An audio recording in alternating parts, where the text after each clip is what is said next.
Traveler, tonight we descend into silence. Imagine the desert stretching endlessly around you, the golden sands whispering beneath a pale moon. In the distance, the pyramids rise like jagged teeth against the sky, guardians of a kingdom long dead. And before you lies a stairway cut deep into the earth, a passage no living soul has entered for thousands of years. You hold a torch in your hand, and with each step down the air grows colder, heavier. The walls are covered in fading hieroglyphs, prayers, warnings, spells meant to protect the one who lies within. Dust clings to your skin, the smell of stone and age pressing close. Your flame flickers as you step into the burial chamber. And there it is, a massive stone sarcophagus, its lid carved with the face of a long-dead king, staring at you with eyes that seem almost alive. On the wall, you see words carved in ancient symbols. You cannot read them, but they whisper through time. Death will come on swift wings to him who disturbs the peace of the Pharaoh. Your heart tightens. For centuries, the tombs of Egypt have carried such warnings. To the ancients, these were not empty threats, but divine promises. The Pharaoh was more than a man. He was a god, even in death. His tomb was not simply a resting place, but a fortress of eternity. To trespass was to invite the wrath of powers older than empires, deeper than the Nile itself. And yet, we humans are curious creatures. We seek knowledge, treasure, glory. We lift the lids of sarcophagi, pry open sealed doors, and ignore the voices of the past. And sometimes when we do, misfortune follows. Strange deaths, sudden accidents, illnesses with no cure. And so, from the desert sands, a legend was born, the legend of the cursed tombs of Egypt. But is it only a legend, or is there something darker, hidden in the silence of these stone chambers? Tonight, traveler, we walk through mystery and myth, through the glittering halls of Tutankhamun and the shadows of forgotten kings, to uncover the truth and the terror of Egypt's cursed tombs. It begins in the Valley of the Kings, in the year 1922. The sands have swallowed kingdoms, the tombs plundered long ago, but one archaeologist refuses to give up. His name is Howard Carter, a man obsessed with finding what no one else believes remains, the untouched tomb of a forgotten boy king, Tutankhamun. On November 4th, his team uncovers a step cut into the rock. Days later, a sealed doorway. Carter wires his wealthy patron, Lord Carnarvon, who rushes from England to witness the discovery. At last, after years of failure, the dream has come true. When the door is finally breached, Carter peers inside. Behind the flickering light of his candle, gold gleams everywhere, statues, chariots, treasures stacked high. "Can you see anything?" Carnarvon asks. Carter whispers, "Yes, wonderful things." But the wonder does not last long. Within months, Lord Carnarvon falls ill. A mosquito bite on his cheek grows infected. Fever takes him, and he dies suddenly in Cairo. Newspapers across the world seize the story. The curse of the pharaohs is born.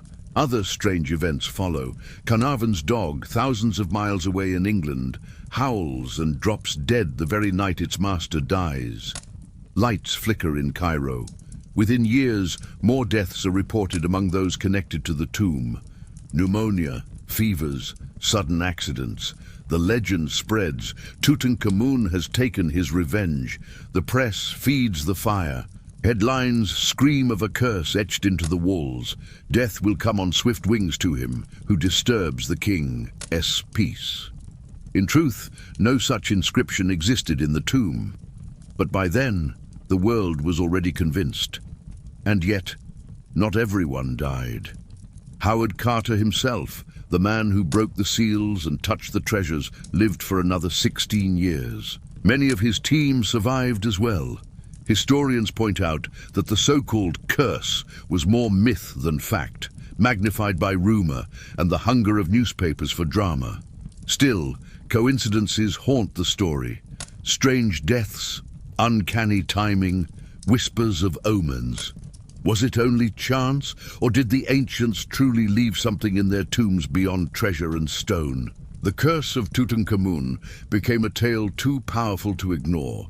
Half history, half legend, and entirely irresistible.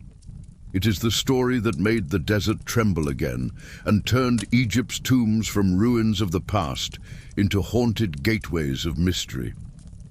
To the ancient Egyptians, death was not an ending, but a passage. The tomb was not a grave, it was a doorway into eternity, and that doorway had to be guarded. The Pharaoh was a god on earth, and even in death his body carried divine power. To disturb him was to disturb the balance of the cosmos itself. So tombs were filled not only with treasures, but with spells carved into stone and written on papyrus. These were words of protection, drawn from the Book of the Dead. Prayers that bound spirits, cursed intruders, and guided the king's soul through the underworld. Amulets were placed among the wrappings of the mummy. The scarab, symbol of rebirth, the eye of Horus, ward against evil, the ankh, promise of eternal life. The walls sometimes bore warnings, inscriptions that cursed those who would break the seals. Whether written or whispered, the message was clear: the Pharaoh is not alone. Spirits and gods stand watch. For thousands of years, these beliefs held power. And when modern explorers opened the tombs, they carried that weight with them. Every flicker of shadow, every unexpected sound in the tunnels felt like the presence of something unseen. Fear, once planted, grew easily. But there is another side to the story, one not of gods, but of science. Sealed tombs are not just filled with gold and silence, they are filled with time itself, air locked away for millennia, heavy with dust, mold, and unseen dangers. Some researchers believe that ancient spores of fungus or toxic bacteria grew in the dark chambers, waiting for fresh lungs to breathe them in. Others point to deadly gases, methane, hydrogen sulfide, even traces of arsenic, released when walls were broken and air rushed in. Could this explain the strange deaths? Lord Carnarvon's infected wound might have worsened because his immune system was weakened by exposure. Respiratory illnesses among other explorers may have been caused by pathogens dormant for centuries, not curses, but microbes, the invisible guardians of the tomb. And yet, even with science at hand, the legend refuses to die. For what is more frightening, the wrath of gods, or the idea that the earth itself can keep poison sealed for 3,000 years, waiting for you to open the door? The Egyptians believed their tombs would protect their kings forever. Whether through spell, spirit, or spore, perhaps they were right. Tutankhamun's tomb may be the most famous, but it is far from the only grave wrapped in whispers of curses. For Egypt's desert is filled with tombs, great and small, each with its own shadow, each with its own tale of misfortune. Long before Carter broke the seal of the boy king, stories of cursed tombs circulated among local Egyptians. Workers who entered burial chambers sometimes spoke of sudden illness, of strange dreams, of accidents that struck without warning. The desert seemed to punish those who disturbed its dead.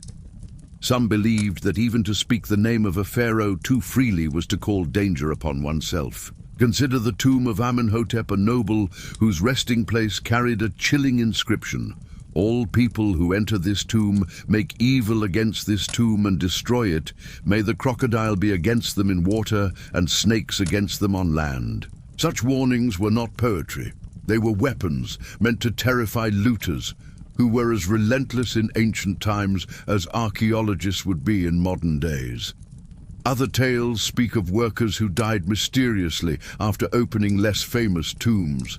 Stone blocks falling, walls collapsing, sudden fevers striking the strongest men. Were these accidents the natural hazards of digging in dangerous conditions? Or were they the hand of gods defending their dead? There are darker legends too, families said to be cursed for generations after handling stolen artifacts. Children falling ill after playing with trinkets smuggled from tombs. Collectors in Europe and America whispered to have died shortly after acquiring Egyptian relics.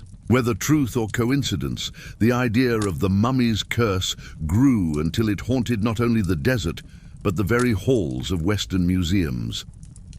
In 1934, an English Egyptologist named Salih Stack was shot dead in Cairo, assassinated in political turmoil. Yet newspapers quickly tied his death to curses, for he had once handled Egyptian remains. Others pointed to Arthur Mace, part of Carter's team, who died in 1928 of arsenic poisoning, and Aubrey Herbert, Carnarvon's half-brother, who went blind and died soon after visiting the tomb. To the world, each new death became another stitch in the legend. It did not matter that most archaeologists lived long lives. It did not matter that statistics showed no unusual pattern. The stories themselves were enough, for humanity has always preferred mystery to mathematics, fear to facts, and so the sands of Egypt whisper not just of Tutankhamun, but of countless others, nobles, priests, kings, whose tombs carry with them a shadow. Perhaps no curse is written in stone. Perhaps the curse lies in us, in our hunger for what should remain undisturbed. Traveler, the fire in your torch burns low.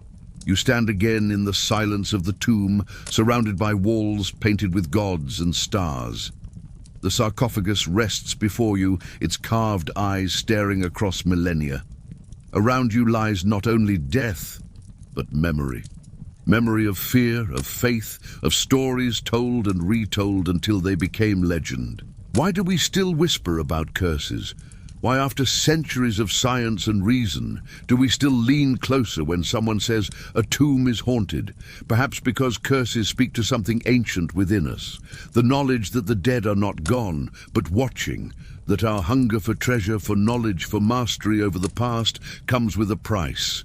The Egyptians understood this better than most. They believed that words carved in stone could shape eternity, that to write a warning was to give it life.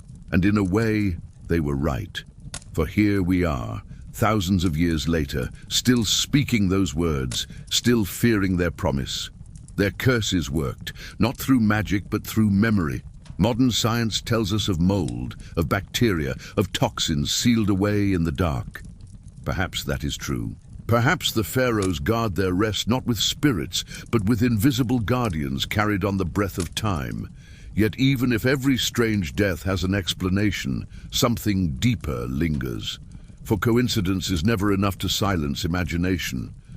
So we return to the desert again and again. We pry open doors meant never to open.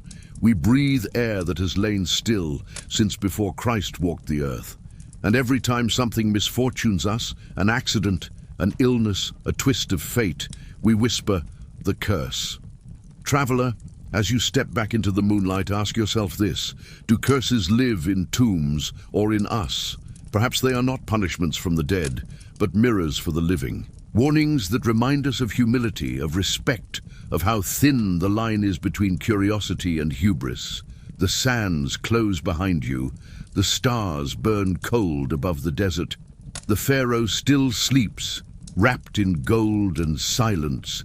And though you are far away, a part of you still feels his gaze. Thank you, traveler, for walking once more into the shadows of history with me. Tell me in the comments, where are you listening from tonight, and what time is it for you? And tell me also, do you believe the pharaohs are still guarding their tombs?